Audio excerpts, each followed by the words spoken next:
Ladies and gentlemen, I am delighted to welcome Mr. Peter Bartholomew. He is currently Vice President at IRC Limited, and he is also a council member and, before me, President of the Royal Asiatic Society Korea branch.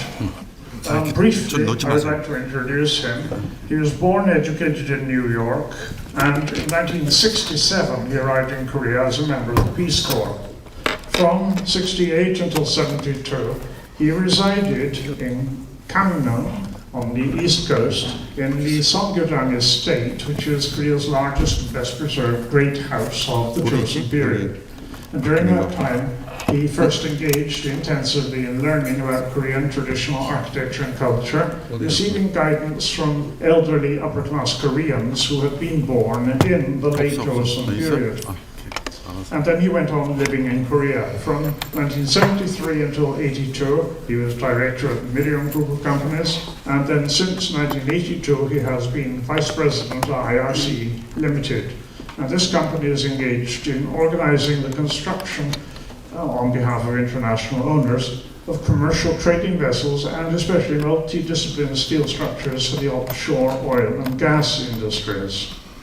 But above all, for the past 47 years, he has lived in a beautifully preserved Hanok in Seoul and has been engaged in activities designed to educate people about the characteristic features of authentic Korean architecture and in campaigns to prevent the willful destruction in the name of development of the few Hanok still surviving in Seoul.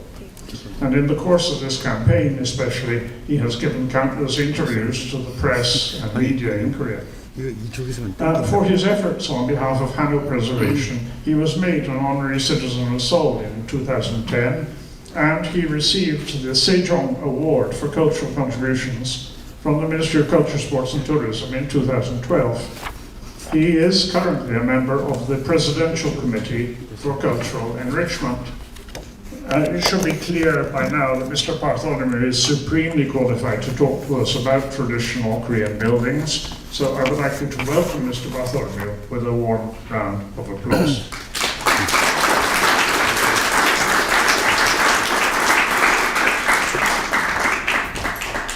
Is this on? Oh, good. Okay. First of all, it's a great honor to be asked to speak in front of this organization and the very high intelligent crowd that I see in front of me. The main purpose of this lecture is not limited only to Hanok. It's limited to the whole broad spectrum of Korean architecture. One of the major aspects of traditional culture in Korea is how little known it is worldwide. Indeed, one of the tragedies, in addition to architecture, is the extent to which the understanding of Korean traditional culture has faded from knowledge and indeed the souls of Koreans themselves. This is probably more poignant in the architecture than any other single section. Indeed, while you are living here in Korea and you look around, there's almost nothing left, is there? When you go to Europe, everywhere you walk, everywhere you drive, ride in a car, you see the history, you see the architecture, and it speaks to you, doesn't it? Of that period, of that era, of its function, a fortress, a house, a castle, schloss, whatever. In Korea, there's no reminder. We have the impression that there really isn't anything here. Maybe there never was. There are only these tiny little morsels of palace here or some temples there. My purpose today is, if I can technically figure this out. There we go, wow. Firstly, to present what are the aspects that are unique and sophisticated in the architecture. Secondly, to give you, as in Britain, we have what's called the Doomsday Book, which is the record of what was there before the French attacked. They probably improved it, but don't say that to the British. Yes. Royal palaces, provincial administrative centers in the countryside, military compounds, Confucian shrines and schools, aristocratic estates, Buddhist temples, and of course, common residences. Those are the general categories of what was here. The demolitions that took place, the first massive demolitions were 1910 to 45, and the Japanese destroyed somewhere on the order of 97 to 98% of all monumental architecture in the country, except for Buddhist temples. 50 to 53, war. Mind you, the Japanese demolitions, that was not war, that was bulldozers and demolition crews. The war, more loss. 1960s up until today and continuing today, demolitions in the name of development. And the reasons for the post-53, night after the war, we'll go into in more detail. And then finally, maybe a little bit of hope on the horizon, the projects to recover losses, raise awareness, and the rest. We'll begin with, this is kind of irritating. We'll begin with the cultural values, divided into three categories: the scientific part, the art and high forms of artisan craft, and philosophy and literature in the structures. In the science, when the building is designed, it's designed for the site, and the other way around. You have to find a site that's suitable for the building. A lot of people have heard of Pung Su or Feng Shui in China, and most Western people say, oh, it's a lot of superstitious nonsense and all that. Fine, we've got these aspects where, this is pretty weak, yes, here we go. The building is here, and you have a cosmic force from the mountain above it. There has to be water flowing in front for purity. You have the Dragon Hill on the right, the White Tiger Hill on the left, all these cosmic forces. Fine if you don't subscribe to that. This is, of course, borrowed from China. But in addition to that, are surveys of the land, the watershed, the climate. I'm sorry, I've only done this lecture in Korean. This is like the third time I've done it in English. We're having a little trouble here. The wind direction and rainfall in the 4 months out of the year, and snow, and then of course the ground. What is the viscosity, the strength of the soil? All of those are all part of Pung Su or Feng Shui. 3,000 years ago and 2,000 years ago and today. Just briefly, here's a typical Korean building. This is really a Hanok scale. So what have we got? We have clay insulation in the floor and in the roof. We have a floor that is heated totally wall to wall by a fire that heats stones. The roof is designed such that the eaves send the rain outside of the granite platform on which it's built. And that's the important part as well. All of the Korean traditional buildings are built on a platform to lift it off the ground, get more air through it, get it away from the moisture of the soil below it. And of course, very important, you have to allow for the firebox, fireplace if you will, and this whole heating system. This entire area here, the foundation, is one big furnace. The whole damn thing is a furnace, which is quite remarkable. So the rain falls off the roof outside, and what happens then? It splatters, but it'll never splatter on the wood. So no matter how much the rain falls, the wood and the doors never get hit. And of course, there's no better insulation than a high viscosity clay. I see these books that say, oh, Koreans put mud on their roof. Well, it's not mud. It's like the lowest grade of pottery clay, or in Mexico, adobe. It's that kind of a, indeed, if you mix it with water and squeeze it, it holds its form, just like making a pot or something like that. It's that heavy and thick. So you put it in the roof, and the other nice thing is, you see that these angles are low and then a sharper angle, and then you put a wattle on top of it, and then you put the clay. Going the other way from left to right, you also have a raising of the eaves, but of course they're uneven. So when you put all the clay on it, it's as thick as On a big building, 1 meter at its deepest place, like here. But then the roof is molded to the shape, the depth, the curves from left to right, top to bottom, so it's convex actually, that the owner wants, and the spirit of what he thinks is beautiful. I have seen the building of new traditional buildings, not in recent years done right, but nevertheless, where the owner with his educated friends sit in front of the building while they're doing this and shout at the workers, "A little higher on the right."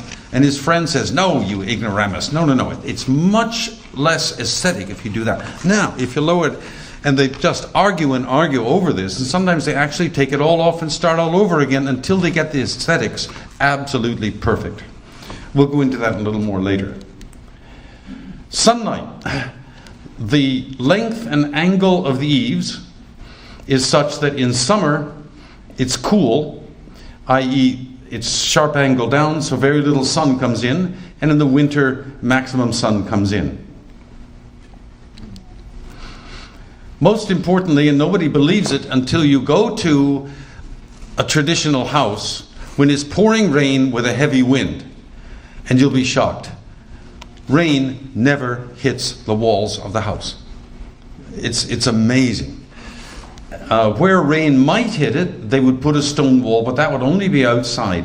In this front area where you have a courtyard, the wind rushes by, and the structure is built knowing what the climate is, the volume of rain and wind, so that it creates a suction, actually, in this area as it rushes by.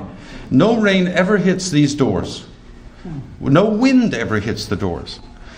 I was sitting in my Hanok here in Seoul about 4 years ago, and a typhoon came offshore Incheon. And I was really scared, so I rushed home in my car because it was blowing like mad, and I sat right here in this place with my feet outside on the steps and sitting just inside. And I watched as signboards were flying by and parts of trees are flying by. It's terrible. Don't give me too much trouble. I smoke. And so I lit a cigarette, and the smoke just went straight up. And outside it's a typhoon, my God. And that was absolute proof. Worse yet, the smoke went up and went out because of the suction that I just described. So that to me was proof positive of this particular science. Oops, we're going to run out of time. Right. On the basic layout, in the introduction just given, was very interesting because, sorry, there we go. This is the fundamental layout. The kitchen is on the end usually of the house. It is a sunken floor kitchen, and these are the places where you light a fire. In previous years, still in some Hanok, you cook on a coal or a wood fire. But these 3 cooking places are at a lower level than the surface of the next room. So every time you light a fire and cook, it heats the room at the same time. It's a kind of 2,000-year-old energy-saving device, or green energy, if you like. This is the anbang, the master's room for master and wife to live. Because you light the fire 3 times a day, it's the warmest room, so that's why the master's there. The next room is not heated, called the marubang, a parquet floor room. And this is not used for living normally. And then what's called the konopang, which is for the children. Then there would be more rooms here and maybe more rooms across. The main point here is that the heated floor rooms are not divided by function. There is no living room, there is no dining room. There's no separate bedroom where you only sleep here, you only eat here. There's no study where you only read books in. Each room is divided per person. So this is the owner's room, this is the son's room, the next one is son number 2, etc. And the occupant does all his functions there. He sleeps there, he eats there, He entertains there, studies, reads books there. That's the way the traditional life was. As time has evolved, the use of Hanoks has also changed. So now we're seeing people adopting the Hanok for Western living by taking this room and calling it the living room, and then maybe making this a dining room and westernizing the use, which I don't object to, as long as they don't tear the place apart and change it and make it look like a Western house. Right. So just to summarize, you have a raised platform, keeping it off of the earth and allowing the heating system.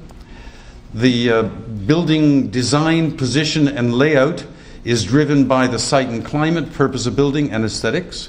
Clay and roof walls for installation. Oh, I didn't mention, under the entire structure, underground, they put a bed of charcoal, which absorbs moisture and again prevents moisture coming in. So moisture, as you well know, water is the greatest enemy of a wood building for rot purposes. So you've got charcoal under it. You've got the roof extending that doesn't allow any rain to hit the walls. You have the ondol floor, which continually chases out the moisture. So it's an extremely well-designed structure. Probably the single most creative scientific part is the ondol. Literally, it translates as hot stone heating system. No other culture in the world has applied a heat retention and slowly releasing system to the entire floor. There are several cultures. People say, the baths of Caracalla in Rome. Right. In the bathhouse. And only in the bathhouse. And most of them are not in the floor, they're in the walls. There are some, they put some heat under it, but it wasn't a daily for every single room in the house except only the one parquet floor room. Just to show you really quickly, this is the surface of the floor, which is covered actually by a very thick paper which is lacquered or oiled. Under that is a layer of clay.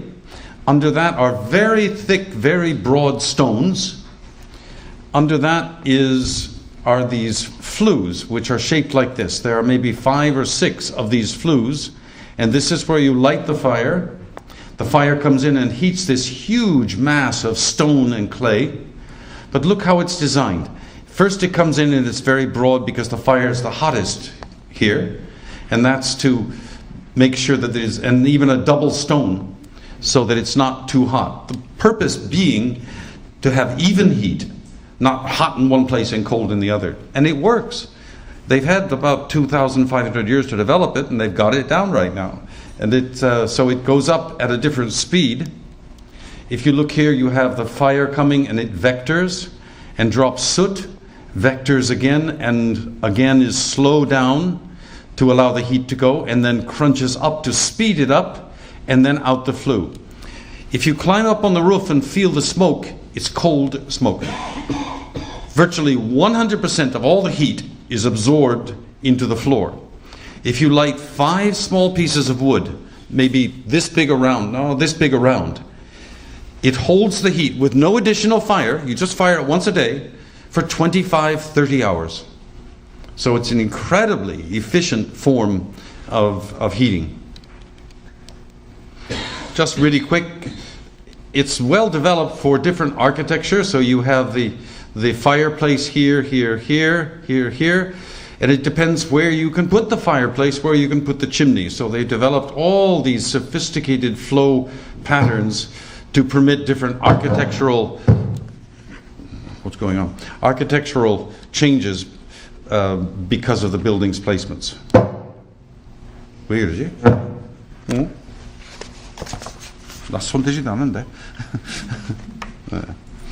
Right. Here are 2 friends of mine, probably about 120 years ago, just before I came to Korea, building an ondol in a small room. So I think they're sitting where the chimney is, and these are the horizontal flues, and this is the capping stone.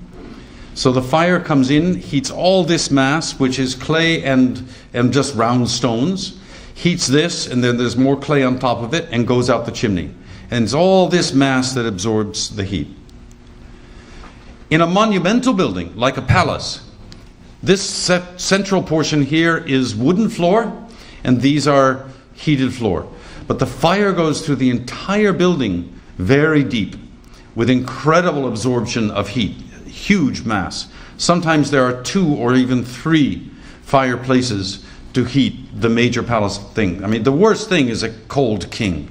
You know, this is especially in an absolute monarchy, off with his head, you know, that great stuff, yeah.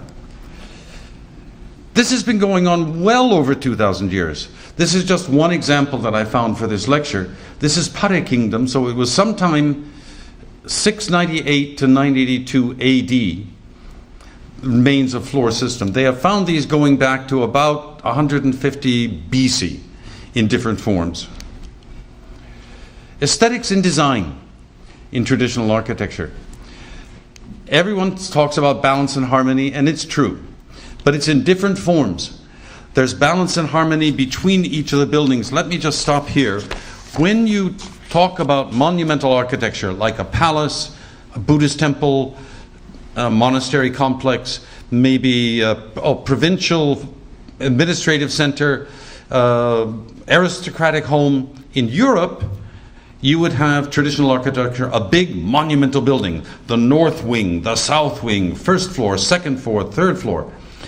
In China and Korea, and to some extent in Japan, it doesn't work that way. For each function, there's one big building, which is in a courtyard, low buildings surround it, which is where, let's say, they have the libraries maybe, and people storing paper, records and the like, and then the central building. You want to go to another administrative part of that compound, you go out of the building, through the gate, over to another compound with another courtyard. So it's a totally different aspect in palaces and administrative centers. So there should be balance and harmony among each of the buildings in the palace, in the compound, in the aristocratic home, and definitely with the surrounding nature. Woven into the design is fine art and artisan works, philosophy, literature, poetry, calligraphy. Just a minute. Is that distorted? Yeah, it is. Darn it. Ah, breaks my heart. Oh. There's something wrong with the system. It's just hideous. I don't know why. There's something wrong with it. I can't really. It's squeezed horizontal. Yeah, it's all squeezed in. It's too short. 아니 뭔가 잘못됐어요 컴퓨터. 아니 지금 고칠 수 없어. 고칠 시간이 언제 있어? 그러니까 이거. I'm sorry, I can't really. I'll tell you what it is, but you can't see it and you can't feel it from these photographs because there's something wrong with the computer that squeezed it from left to right and destroys all the beauty. Anyway, to make a long story short, on the roof you have a curve on the top which is called Yongmaru, a curve, 2 curves coming down on these roof ridges which are Nerilmaru, and then a curve at the end left to right, and then a curve from top to bottom, the whole roof, and left to right. So you have 1, 2, 3, 4, 5, 6 fundamental curves in the roof. No curve, no length of the structure should be too long, too short, or out of proportion, out of balance, and it's purely aesthetic. Out of balance with the other. They should all, when your eyes follow it top to bottom, there should be nothing that sticks out at you and is obtrusive. It's really sad because it's a gorgeous building. What a pity. This is a little better, but not much. Yeah, again, 1, 2, 3, 4, 5, 6. The Japanese took this idea from the Koreans, thank you. Don't forget that Japan's traditional culture, the vast majority of it came from Korea to Japan. So it, just like in Europe, it went from one to the next country. So it was from China to Korea, Koreanized, Korea to Japan, and of course Japanized. When the Japanese took it, they had a predilection to codify everything.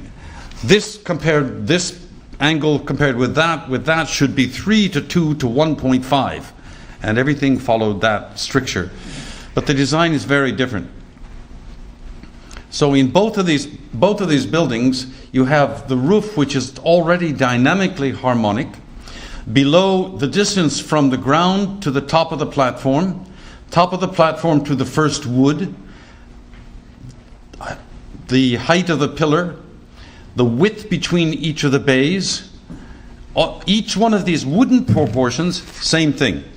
There should be no depth or width that is too wide or deep for the other proportions. They all should be perfectly proportional. And it gets a little strange because even the pillar or beam itself, its width, of course, is very important.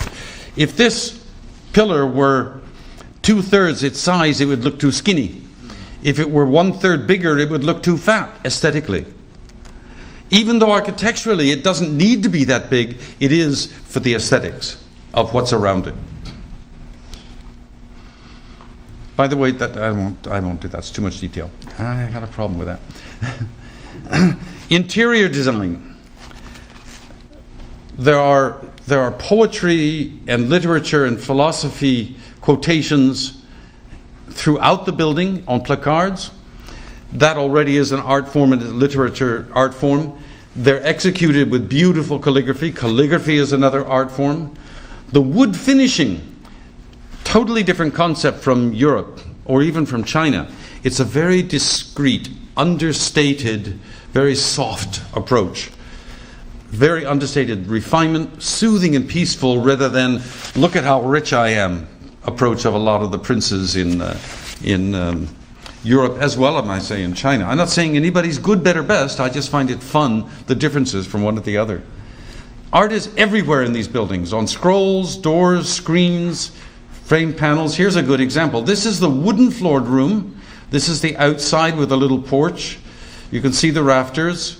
And this is philosophy in beautiful, beautiful calligraphy. Here are two gentlemen. This is a late Chosun dynasty photograph, very well known. And they're playing chess. This is a heated floor room with a beautiful screen, paintings, high form of art. This is a piece of ceramic with flowers in it, sitting on a flower stand that is just the right height in comparison with the vase, in comparison with the plant. The doors are development of a Chinese character. The Chinese character has a meaning and is usually related with the philosophy that the owner wants for the building, the environment he wants for his family to live in and understand. So everything is tied together, from the name of the building to the design on the door to the philosophy on the placards. Everything is woven together. Here's another really fine example. This is a heated floor room. This is the wooden floor room. And you have these beautiful paintings. The sliding doors slide behind them. Here's another good example. So we have sliding doors with lattice work and painting on each side. And this is the acha design of door. This is an extremely sophisticated aristocratic estate built in 1816 on the east coast of Kangwon province. This is in a pleasure pavilion. And these are the sliding doors which have kipulhicha, happiness and or peacefulness, whatever you like. And on these doors are panels of what are called the Four Gentlemen of Nature. Me, Ran, Kuk, Chup, Mehua, shit. What's Mehua? Sorry? Plum, thank you. This is bad. I've been here 47 years. It's getting to me. Yes. So we have plum, orchid, bamboo, and chrysanthemum in different forms with magnificent brushwork. Each of them are signed, and there's a little poetic word on them. You can't see it in this painting, but at the bottom, No, I don't have it. At the bottom of each of them is a little poem. And around the room, there are 6 of these in this room, and each poem is different and tells a story from one poem to the next. So you have fine art, you have the myth of the 4 gentlemen of nature, you have the architecture involved with it, poetry, and literature. This is pure literature on other doors in this same building, 1816. Chun Ha Wi Gong. It's in the same one. Under heaven, everybody can come and go in this beautiful building, is what it's saying. And this was made by a very famous man for this building when he was visiting. And that's very often happens, that the owner has guests who are very educated, sophisticated, maybe talented with calligraphy, and they talk and develop a theme, and the man takes that theme and puts it in calligraphy and gives it as a gift to the owner, who puts it on his walls. If it's a Giseng party, the Giseng girls make a song about it, but we won't get into that. Yes. This is a 20th century building, and I want to emphasize this as we move on in this talk, that the 20th century Hanok are just as valuable as the 19th, 18th, 17th, 16th century traditional architecture, but Korean people and the Korean government for all this time do not accept that. Because they were built during the Japanese period, they have a bad smell to them or something like that. But everything is the same. Here we have the beautiful paintings on the sliding doors that slide behind them. You have beautiful calligraphy on the doors going up to the attic, beautiful mother of pearl work. Everything's still there, and it's probably 1930s.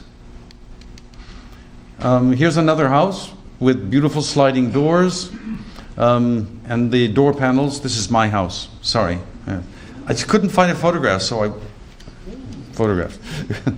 Yeah. So to make a long story short, sunken kitchen to allow cooking and underfloor heating at the same time. By the way, when the kitchen comes down, it creates a big space above it, which is fantastic. It's a big attic. What's the biggest complaint every housewife has in an apartment? There's no place to put anything. Hanok have more storage space than any apartment ever would dream of having. The modern wooden floor, I need to mention very briefly that the selection of wood in these, I don't have a fantastic photograph, but this wood here, this is where the woods are the most beautiful. The wood grain is selected very fine, and it must be the same grain throughout. The type of wood. This is a heavy beam. Under it you have a very light beam, so you notice the big heavy beams are all curved and sanded so that they're soft. So when you look from the top to the bottom, big heavy beam, and under it a thin beam, if it had a sharp edge on it, it would stick out and be obtrusive as it comes to the small beam. So they make a transition of just cutting it very gently, and maybe in the one below they'll put fine grooves across, also to soften the effect of the wood. So there is nothing that is not finished with beautiful grooving or curving to make the flow from top to bottom, just like the roof. Nothing obtrusive must stick out and offend you. All the ondol floor rooms have these kapchang. Those are the panels with the fine art paintings behind which the sliding doors move. The floor is heavy floor paper oiled or lacquered, as you saw. This shiny floor here is very beautiful and very warm. Sitting on, of course, silk, whoops, where'd he go? There he is. Silk cushions, always, in the traditional houses. Beautiful tiny tables, which are used for a single person to have a common meal, or for tea, or for wine. And that's how everybody can eat in their own room. Because you make the food in the kitchen, you put it on one of these little tables, and you just take it into the room, sit on your silk cushion, and eat. And when you're finished, you take it back and hope somebody else does the dishes. One other aspect is when you're sitting in the room, this room and the others, and you look outside, the view of the gardens and indeed the distant hills and mountains is framed in the door. But the extent to which it's framed is much greater because than a Western building, because the doors are from ceiling to floor.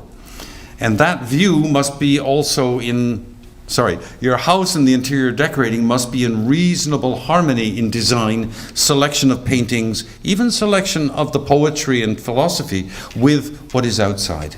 Right, so that's basically, I mean, I could talk on this for 3 hours, but we won't do that, Brother Anthony, don't worry. I know.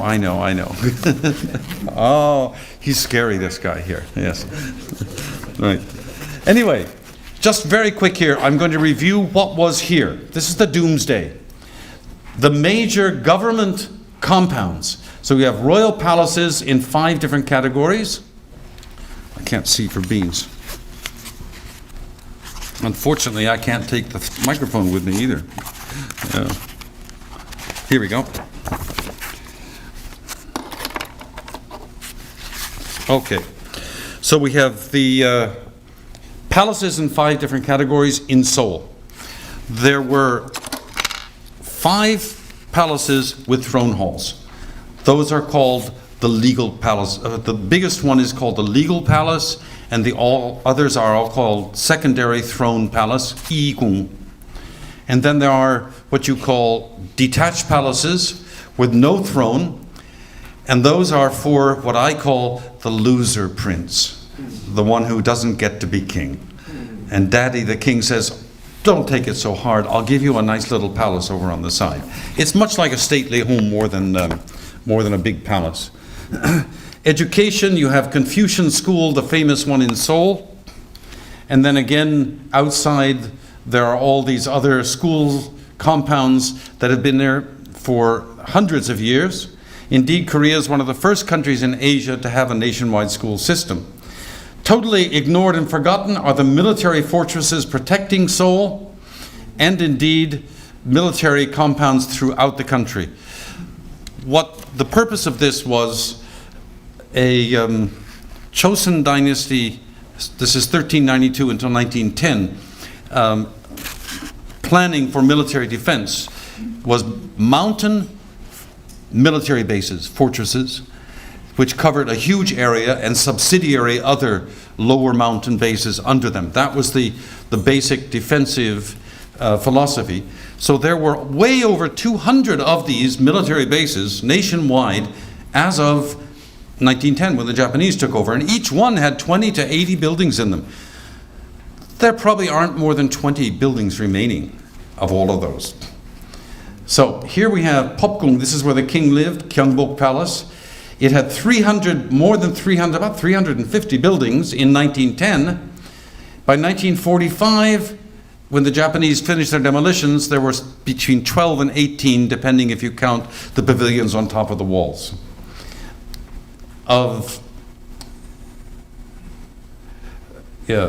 Anyway, I won't go, there's too much detail. The detached palaces, they did not touch them. These were demolished from the 1960s through 2006. There's another whole set of palaces outside. Because we're running out of time, I'm just going to run through this because it's easy to see. This is Seoul, 1890s, indeed 1910. So here's Gyeongbok Palace. For those of you who drive to your embassies and offices or schools every day, here's Gwanghwamun Gate with this beautiful wall and 2 towers. And this was called the Haknalge, the crane wings. The head's here at the top, and these are the tips of his wing. Here's the main audience hall, and in front of all the government offices. Here it is again, Gwanghwamun Palace. These are all government offices. This was the center of government. Same thing, you've driven by this how many times? Gwanghwamun Gate, Gyeongbok Palace, these are all government offices on each side. Here we are, 300 plus buildings in 1910 and 18 buildings in 1945. The Japanese occupied this palace when they assassinated Queen Min in 1896, and they kept occupying it continuously until it was totally demolished. Interesting, everything disappeared inside the buildings, and the Japanese denied that they took it, which is kind of difficult when you have 2,500 Japanese troops in the palace, but hey, what are you going to do? Yeah. And here we have a photograph of demolition in the background and then construction of a new Japanese building on the property. This is what subsidiary government buildings. This is like the equivalent of Seoul City Hall. And it's the same structure, the same kind of palace building. This looks like the war ministry, doesn't it? It means business. But it's a gorgeous building in terms of, again, its scope and scale. You have what I call a dynamically balanced roof over a dynamically balanced wooden structure. So the two dynamics blend with each other architecturally. This is the east wall of Gyeongbok Palace, where if you drive, you go into the back door of the Blue House. This is what it looked like in all the way up to 1960.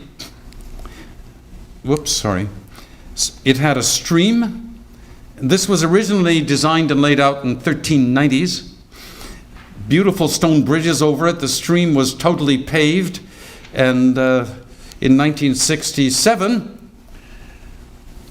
it's a much better job, don't you think? Yes, it looks much better. Get rid of those damn 500-year-old bridges and all the other stonework. Changdeok Palace and Changgyeong Palace. Changgyeong Palace. This is what it originally looked like. I'd say in this it's a little better. About 90% were demolished. Gyeongbok Palace is 97% of all the buildings were demolished by the Japanese. Pyeolgung, there's only one detached palace, Loser King, but this was actually a different purpose, but it's the only one to show you. These were quite magnificent. This is the head of the household's compound. This is what it looks like inside. Beautiful calligraphy, doors, and the rest, all art. This is where women and children would live. So you can see these detached palaces were not painted, but they were quite magnificent. Here's another one, Andong Detached Palace. This was demolished in 1966. Another one, Sadonggong was the fifth son of King Kojong. That was demolished continuously all after liberation, after the Korean War. The last building in 2006 of Sadong Palace was demolished. The gates of Seoul, most of them were demolished. Very few remain, as you know, but they are rebuilding some of them. Haenggung, palaces in the country palaces. There were about 20 of them, actually, in total, outside. This is one that is in Namansansong. This is the South Fortress. If you ever want to see a Chosun fortress, this was the largest ever built in the history of the country. Indeed, it goes all the way back to the Three Kingdoms period of Shilla, so it's about 1,500 years tradition, and they've rebuilt the palace at terrific cost, having demolished the last three buildings in 1975. Here is Suwon Detached Palace, is the largest ever built, and it's truly a work of architectural art. If you ever have a chance, go and see. It's the epitome. They've done a good job of rebuilding the buildings that the Japanese gentlemen, dear, be careful, politically correct, all this diplomats here. Yeah. They demolished it in the late 20s and 30s, and you can see the scale is huge. This is the king's personal living quarters. This is the size of it. This is a 1790s woodblock print, and here's a painting of the palace. These are what the fortress walls, this is the best preserved walled city in Korea. Korea had over 300 walled villages, towns, and cities in the country. So the demolitions are roughly in this scale. The percentages you can see here, Gyeongbok, Changdeok, Changgyeong, Gyeonggi, Doksu. These are the main palaces. And all the country palaces were pretty much 100% demolished, except for those two buildings in Namansansong. Pyeolgung, these were all Pyeolgung demolished. That's the imperial household. We won't do that. One of my favorite complaints, everybody says how wonderful it is, Cheonggyecheon has been beautifully fixed and all that. Well, I'm sorry, ladies and gentlemen. Cheonggyecheon was a beautiful stream lined with cut stone. The stream bed was paved with huge stones with all these beautiful stone bridges over it.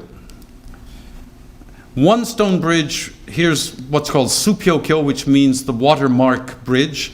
Here's another bridge. This is right up until 1969. And here's the only bridge that remains, which was disassembled and moved to another site. But you can see this is really, we're talking something 600 years old, demolished by the orders of the government in 1969, 1970. And now they've made a new and improved one. This is the bridge, this is the new bridge of the new Cheonggyecheon that replaced this. Gorgeous, isn't it? Yes, sorry to be so. Provincial government centers. I'll do this real quick because we've just run out of time.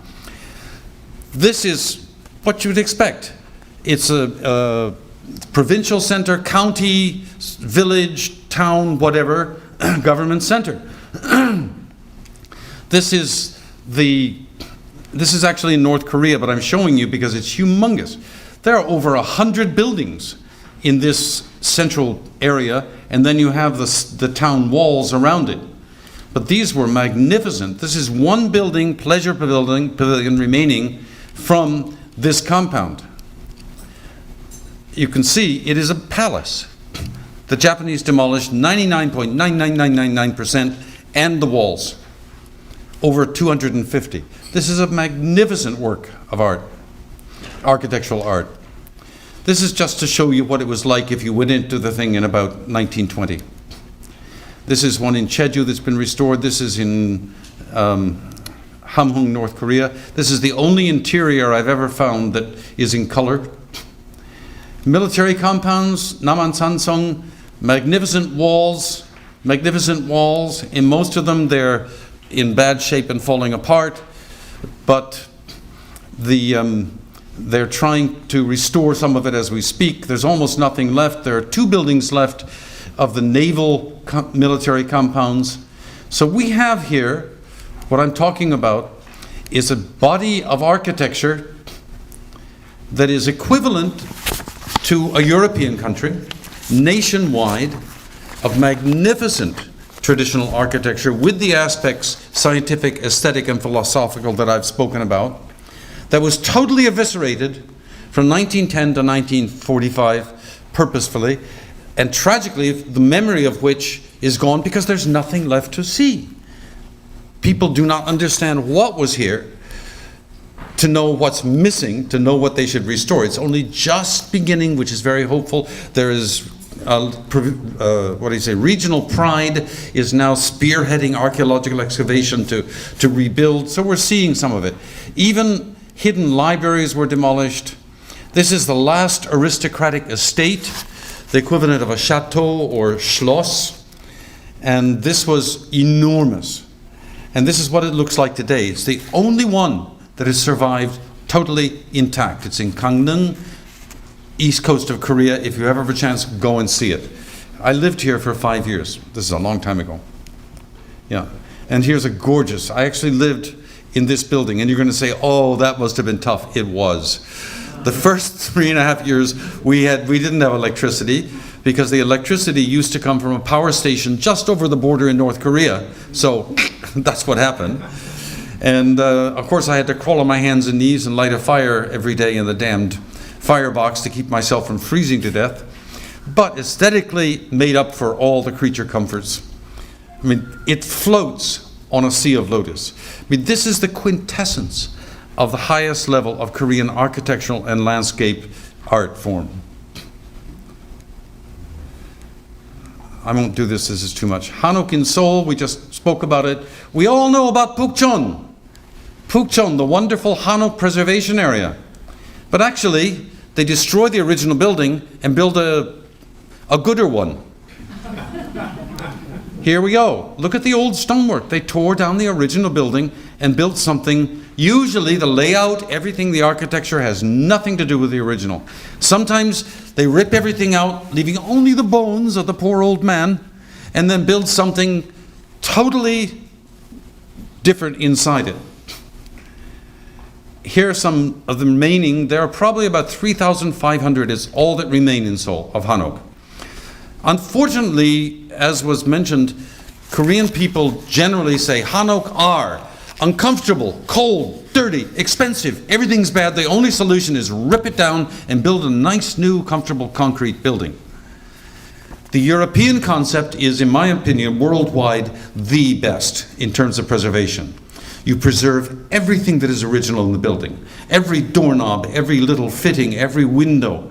And yet you can make heating and bathroom and kitchen and electrical, everything else, plumbing, while still having a balance and preserving the original. But that is not the case in all of Asia. In all of Asia, old building is bad, tear it down, build a new one. It's beginning to change in both China and in Korea, but it's almost too late. These are in Seongbuk-dong, at the low end of it. This is a cute little house. It's gorgeous. Inside is still impeccably perfect. 2 people in their 70s, actually he's in his 80s, live there. These are just some examples of Hanok that have not been demolished in Seoul that are original. That's my house there, by the way. Yeah. Oh dear. That's my neighbor. And again, this was built in 1938. Philosophy, calligraphy, all still remains in these 20th century Hanok. I love the 7-Eleven in a Hanok. This is just wonderful. At least they didn't demolish it. Good heavens, give the break. Yeah, the magnificent roof with its gardens in the courtyard. This is looking out of Starbucks in Seongbuk-dong at the bottom. And if you see there, this is what Seoul looked like originally. And there were these 2-story commercial buildings, traditional architecture. There were hundreds and hundreds of these. There are probably less than 5 left. But there is no awareness or program to preserve these kinds of structures that has been effective. And we've gone from way over maybe 500,000 Hanok to less than 4,000 today. Here it is. Here's another commercial building, and behind it was the owner's home. So this is what Seoul looked like. This is Pagoda Park, and this is bloody well Insadong and Nagwandong behind it. It was all Hanok in the 1950s, 60s, 70s. Here's Annamdong in the northeast. And here are owners protesting against these government programs to demolish the whole neighborhood, forced sale, and then build apartments. This is a neighborhood, all Hanok, and it was known as the flower neighborhood. Every alley had a different flower theme that everybody maintained. Gorgeous. So it was all Hanok until the government started, the city government started it, and this says we are now having a demolition of this for redevelopment and building apartments. So that was the Hanok I just showed you with the flowers. Going, gone, finished. But there's hope for the future. There is a growing awareness. The government, city government, has made a fund for supporting people who have Hanok. At my urging and fighting, they've managed to apply this across the entire city, not just in Pukchon or some designated area. The general public awareness has risen. People want to live in a Hanok now. My God, what's going on? And they're doing it nicely and doing it well. The taste factor is still a problem, but it is improving, and new government policies are pushing it. Thank you very much. Can we say thank you very much? Yeah.